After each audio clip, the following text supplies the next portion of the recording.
자, 우리 여러분들과 다시 한번 인사하겠습니다. 오늘 정말 잘 오셨습니다. 은혜 받기 원합니다.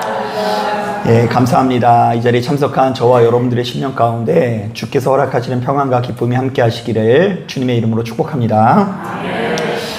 우리는 주일마다 그 요한복음 말씀을 묵상했는데요. 이번 주부터 이제 새로운 시리즈의 말씀을 함께 병행하려고 합니다. 자, 왜냐하면 그 요한복음 강해 설교가 벌써 24주간 이어지면서 우리 성도님들이 다소간에 이 피로감을 느끼실 것 같기도 하고요. 그리고 또한 예수 믿는 우리들에게 기도는 그 무엇보다 중요한 행위라는 생각이 들어서 이것에 대해서 좀 분명히 짚고 넘어가야겠다라는 생각이 들었습니다. 자, 그래서 각 복음서마다 이 기도에 관한 본문을 좀 선정하고 사실 이 복음서마다 이 기도에 대한 입장이 조금씩 차이가 있거든요. 자, 그래서 그것을 약 8주에 걸쳐서 말씀을 전하려고 하는데요. 자, 그러니까 한 주는 기도에 관한 말씀을 전하고 다음 주에는 또 요한복음 말씀을 전하고 이런 식으로 말씀을 전해보려고 합니다. 자, 아무쪼록 귀를 기울이시고 큰 은혜 받으시는 저와 여러분들이 되시기를 주님의 이름으로 축복합니다. 자, 오늘 우리가 읽은 이 본문을 보면 자, 주님께서 기도에 관한 가르침을 전하시는 것을 볼 수 있는데요. 자, 특별히 9절부터 13절을 보면 주기도문이라고 알려져 있는 기도문이 나옵니다. 하늘에 계신 우리 아버지여, 이름이 거룩히 여김을 받으시오며, 이렇게 시작을 해서 나라와 권세와 영광이 아버지께 영원히 있사옵나이다 하면서 이 끝나는 기도문이 나오고 있죠.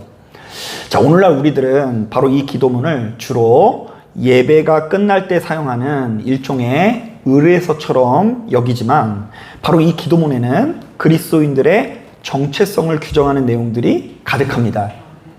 자, 이른바 예수 믿는 우리들은 이방 사람들과 똑같이 기도해서는 안 되고 전혀 다른 방식으로 기도해야 하고 주님께서 알려주신 기도의 길을 따를 때에 비로소 생명을 누릴 수 있다는 것이죠. 자, 한번 따라해 보겠습니다. 너희는 기도하되 내가 알려준 대로 기도를 해야 한다. 사실 이스라엘 사람들은 예수께서 이 땅에 오시기 전에도 자신의 인생을 걸고 그 누구보다 열심히 기도하는 자였는데요. 자, 그들은 기본적으로 하루에 3번씩 매일같이 꾸준히 기도하고요. 자, 그것도 모자라서 툭 하면 회당에 모여서 기도하고 성전에 모여서 기도하는 것을 힘쓰던 사람이었습니다. 자, 이때마다 그들은 신명기 6장 4절부터 5절 말씀을 암송하며 무려 18개의 축복 기도문을 의무적으로 암송했다고 하는데요. 자, 이 기도문은 하나님의 구속, 심판, 치유, 회복, 메시아 도래, 평화를 구하는 기도와 같이 몹시도 깊이 있는 내용들로 이루어져 있습니다. 자, 그러니까 우리들이 생각했을 때 유대인들은 그저 형식적으로 기도할지 한다고 생각할지 모르겠지만 실제로 그들이 기도하는 그 기도문을 보면 얼마나 깊이가 있는지 몰라요. 한번 들어보세요. 죄와 허물을 용서하소서. 하나님은 너그러우시고 용서하시는 분이십니다. 병든 자를 고치시고 고통받는 자에게 건강을 주소서. 흩어진 백성을 모으시고 예루살렘을 긍휼히 여기소서. 이 세상에 평화와 복을 주옵소서. 여러분, 이렇게 보면 이게 유대인들의 기도인지 예수 믿는 우리들의 기도인지 구분을 할 수 있어요, 없어요? 없습니다. 자, 여러분, 그 내용만 보면 우리가 이 열심히 드리는 이 주기도문과 너무나 비슷하게 느껴지기도 하는데요. 실제로 많은 학자들이 이 주기도문을 유대인들의 기도문을 새 언약의 관점에서 재해석한 것으로 여기기도 하는데요. 이른바 주님께서 알려주신 기도문 자체가 유대인들의 기도문과 깊은 연관이 있다라는 주장입니다.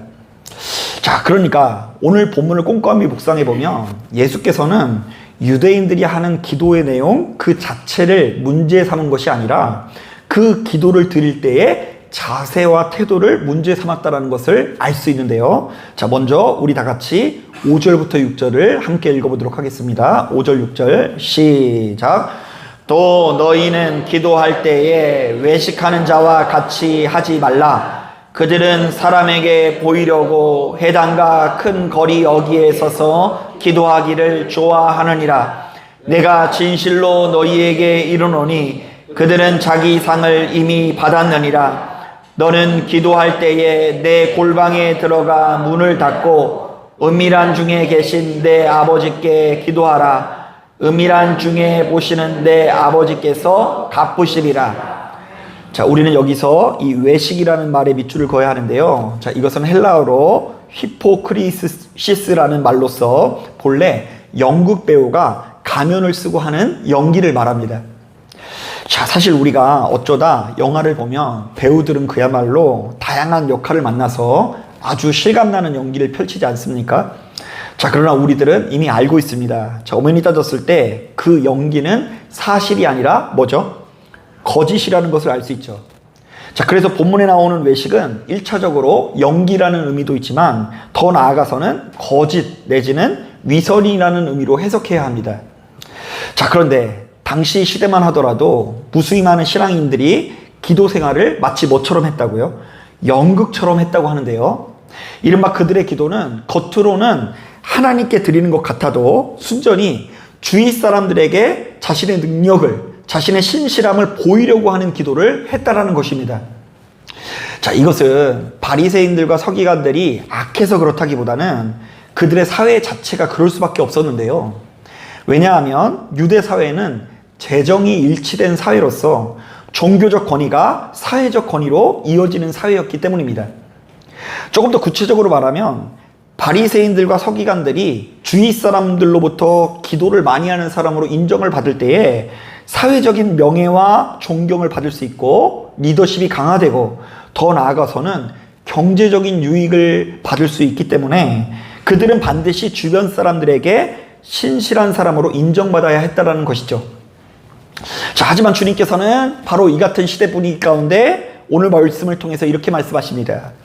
기도는 하나님께 드리는 것이지 사람에게 보이려고 해서는 않는다. 너희는 사실 지금도 1년 365일 참 많이 기도하고 열심히 기도를 하고 있지만 너희는 이미 사람에게 보이려고 기도하는 것이 습관이 되었구나. 너희의 기도는 하나님과 친밀히 교제하는 것이 아니라 순 연기하는 것에 불과하고 바로 이러한 기도는 하나님 앞에 가증한 태도일 수 있다. 자, 바로 이것이 여러분들에게 어떻게 들릴지 모르겠지만 저는 한 사람의 평범한 목사로서 너무나 크게 공감이 되는데요. 자, 왜냐하면 저도 역시 수시로 기도하는 가운데 그 기도의 주체가 하나님이 아니라 사실은 사람에게 머무를 때가 꽤 많이 있기 때문입니다. 자, 바로 이 말씀을 준비하는 중에 제일 먼저 생각나는 것은 이 고등학교 때의 일인데요.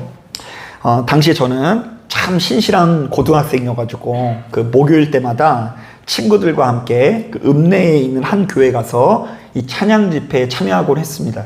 그래서 요즘에는 그게 흔하지 않는데 옛날만 하더라도 뭐 화요일이면 화요일, 목요일이면 목요일 이렇게 해가지고 이 젊은이들이 모여가지고 이렇게 찬양으로 집회하는 그런 모임들이 꽤 많이 있어서 이제 거기에 참여를 했는데요.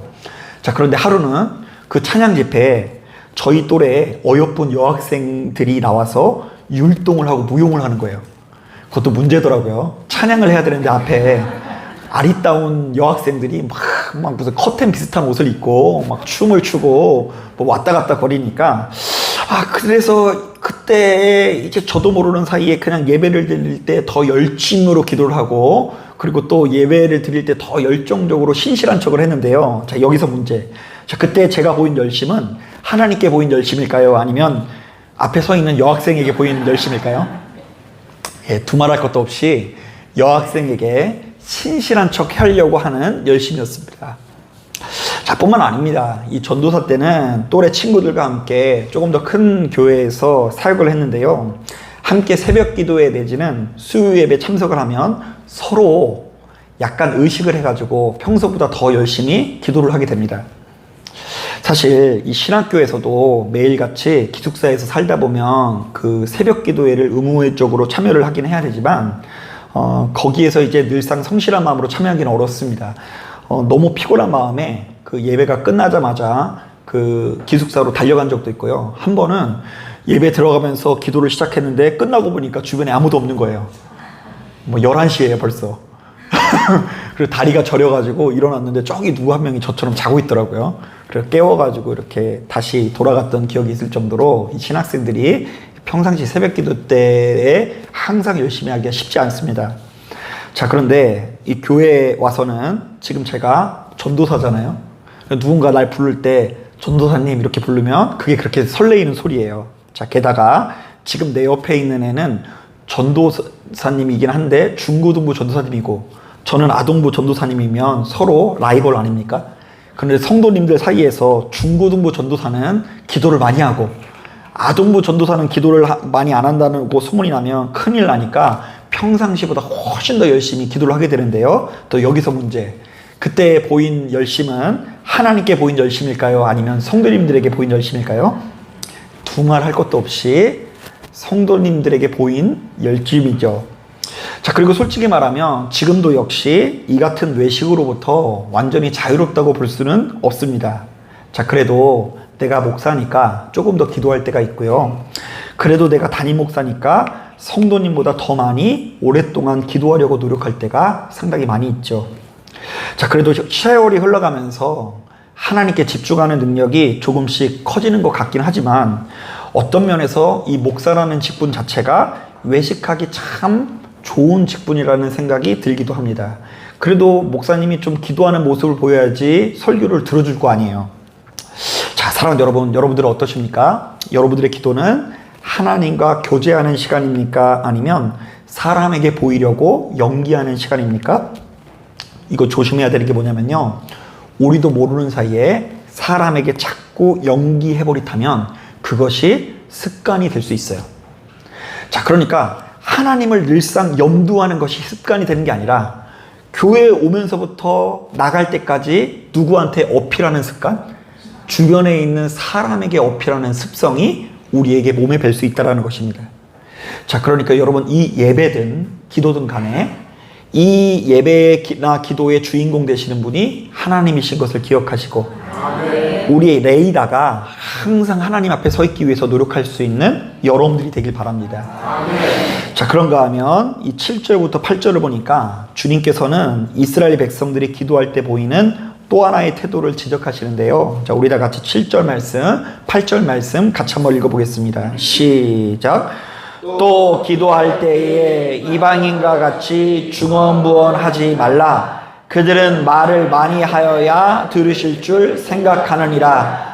그러므로 그들을 본받지 말라. 구하기 전에 너희에게 있어야 할 것을 하나님 너희 아버지께서 아시느니라. 이때 우리는 이 중언부언이라는 말에 밑줄을 그어야 하는데요. 자, 이것은 헬라어로 바톨로게오라는 단어로서 뜻없이 반복되는 말, 중복되는 말이라는 의미가 있습니다. 자, 그러니까 엄연히 따졌을 때 기도는 하나님과의 사귐이고 교제 그 자체인데 성도가 바로 그 과정에서 그 어떤 짐신도 담지 않고 심지어 그 어떤 자기 의사도 담지 않은 채 특정한 주문처럼 기도를 반복하는 것을 중언부언이라고 말합니다. 자, 그러니까 지금 내가 겉으로 소리는 나지만 이 소리에 큰 의미가 있어요, 없어요? 없는 것을 말해요. 그냥 뭐라고 중얼중얼 거리긴 하지만 진심이 하나도 없고 의도도 없고 그 어떤 뜻도 없이 그냥 소리만 나는 기도를 중언부언이라고 이야기하는 거예요. 여러분, 얼마 전 제가 참 재밌는 글을 읽었는데요. 이 글은 이 불교의 영성 생활에 관해서 이 조명하는 글이었는데요. 사실 이 불교에서는 정해진 기도문이나 주문을 외움으로써 수행을 하는 경우가 굉장히 많지 않습니까? 그래서 유명한 절이 위치한 산에 들어가 보면 이곳저곳에서 연불 외우는 소리나 이 테이프가 틀어져 있는 것을 볼 수 있습니다. 자, 그런데 제가 읽은 그 글에는 바로 그 기도문이나 연불 안에 마음을 담아야 된다는 가르침이 담겨 있었는데요. 제가 그것을 읽다가 너무 은혜로운 부분이 있어서 적어왔어요. 한번 보세요. 법구경 100장 100마디 무의미한 말을 외우기보다 한 구절의 뜻 있는 말을 실천하는 것이 낫다. 여러분 아멘 하시면 안 돼요. 아멘 안 돼요. 이거 법구경에 나온 말이에요. 남전 보원선사 경전을 많이 읽을 때 마음에 참된 깨달음이 없으면 읽는 것은 구름처럼 흘러가는 말일 뿐이다. 또 아멘 하면 안 돼요. 또 이 정토종에서는요, 그 기도하기가 참 쉬워요. 우리 나무아미타물이라는 그 반복되는 연불 수행을 강조하거든요. 그러니까 거기는 들어가자마자 참 기도하기가 쉬워요. 그냥 나무 타볼만 밤새 외우면 그게 신실한 자의 모형인 거예요. 자, 그런데 그들이 이렇게 강조하더라고요. 입으로만 염불하고 마음으로는 세속에 집착하면 이는 진짜 염불이 아니다. 그래서 제가 순간적으로 이 말씀을 듣고 저도 역시 막 아멘을 할 뻔했지만, 그래, 진짜 기도에서 중요한 것은 주문이 아니라 마음이라는 것은 좀 확신하게 됐어요. 자, 그런데 여러분, 예수 믿는 우리들의 기도 생활은 불교와는 달리 마음을 담아 기도한다라는 것에 이 굉장히 큰 장점이 있지 않습니까? 그럼 밤새도록 나무아무탑을 이렇게 외우면은요, 우리도 모르는 사이에 형식이 될 수 있지만, 기도라는 형태 자체가 우리 마음을 담기 굉장히 유리한 형태로 되어 있어요. 하지만 여러분, 우리도 역시 늘상 깨어있지 않으면 우리 기도 생활도 역시 마치 염불 외우는 시간처럼 될 수 있다 없다? 차마 얘기를 못하겠어요. 이른바 성도는 하나님께 마음을 담아 교제할 수 있어야 되고요, 수시로 상호간에 작용이 일어나야 하고요, 나의 속사정을 하나님께 진심을 다해 아뢰는 자세가 필요하다는 것입니다. 자, 여러분, 지금도 이 설교를 할 때에 지금 여러분들이 저와 지금 교제를 하고 있는 것 아닙니까? 제가 이렇게 말을 하면 여러분들이 듣기도 하고 또 입으로 뭐라고 외치죠? 아멘이라고 외치면서 서로 교제를 해요. 자, 그러면 여러분 오늘 예배 생활 제대로 하고 있는 거예요. 그런데 이것도 정신을 차리지 않으면 너는 말해라, 동공이 축소되고 나는 아무것도 안 하고 돌아가겠다, 이렇게 될 수 있고요. 여러분, 오늘 이 예배도 그냥 주일이니까 나오는 거지 하나님께 아무것도 드리지 않고 아뢰는 자세로 그냥 앉아 있을 수 있는 거더라고요. 자, 그런데 오늘 본문을 보니까 바리새인들과 서기관의 기도가 마치 이렇게 주문처럼 변했던 것 같습니다.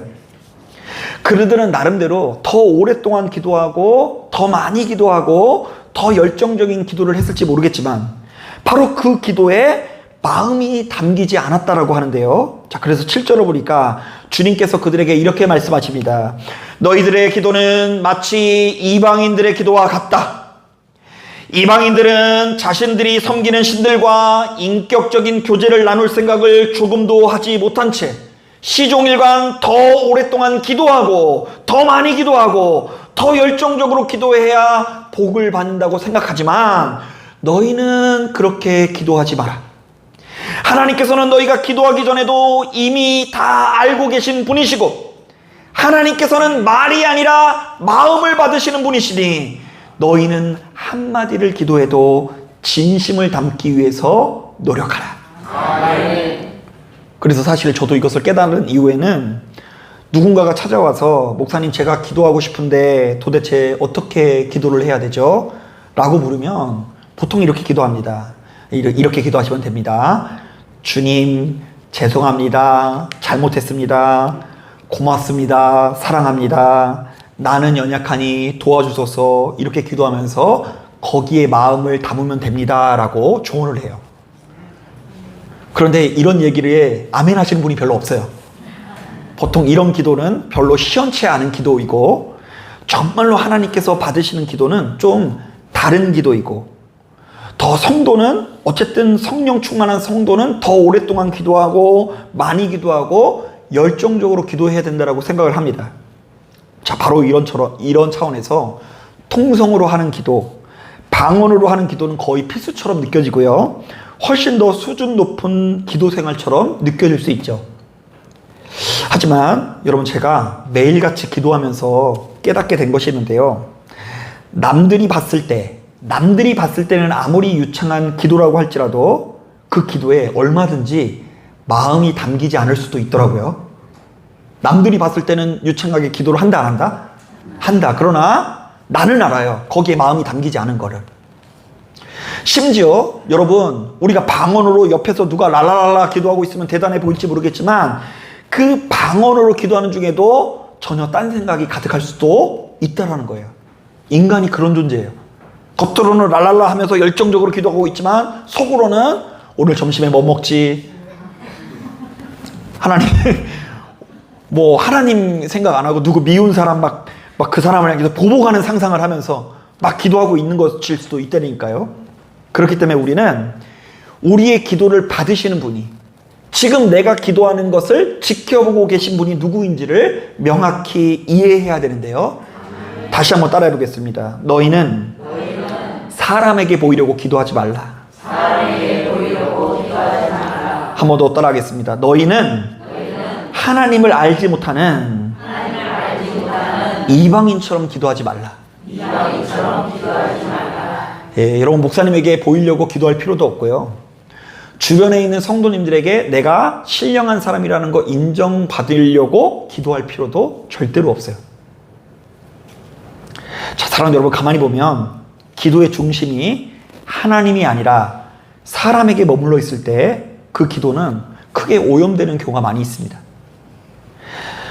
우리가 이제 필연적으로 그런 이제 본성을 가지고 있는데요. 사람은 육신의 존재예요. 여기 꼬집어서 안 아픈 사람이 없습니다. 그렇다 보니 우리는 보여지는 것에 지배를 당할 수밖에 없어요. 그래서 보여지는 것은 사람이고 하나님께서 보이지 않으니 기도하다 보면 항상 누구를 의식할 수밖에 없다고요? 사람을 의식할 수밖에 없는데요. 바로 그러한 본성을 거절하는 것이 주님께서 알려주신 기도의 포인트인 거예요. 너희가 사람을 의식하다 보면 외식하게 된다. 사람을 의식해서 기도하다 보면 중얼중얼 중언부언하는 기도로 치우치게 마련이다. 자, 바로 이런 차원에서 주님께서 분명히 말씀하십니다. 너는 골방에 들어가 문을 닫고 은밀한 중에 계신 내 아버지께 기도하라. 자, 이것은 단순히 교회를 나와라 말라, 어느 장소에 들어 기도를 하라 마라가 포인트가 아니고요.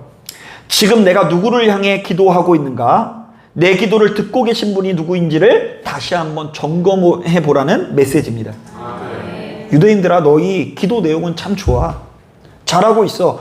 18개의 축복 기도면 굉장히 좋은 기도 같아. 그런데 너희는 결정적으로 기도의 내용은 좋으나 사람을 의식하면서 기도를 하니 너희의 기도는 하나님께서 받으실 수 없는 기도다. 자, 그러므로 이 자리에 참석한 저 여러분이 오늘 이 선포되는 말씀을 가볍게 여기지 말고, 이미 우리가 다 알고 있는 말씀이지만 정말로 냉정하게 자기 자신에게 적용시켜 보면서 사람의 시선이 아니라 일평생 하나님의 얼굴을 바라보며 그 하나님과 친밀히 교제할 수 있는 저와 여러분들이 되기를 주님의 이름으로 축복합니다. 아멘. 자, 기도하겠습니다.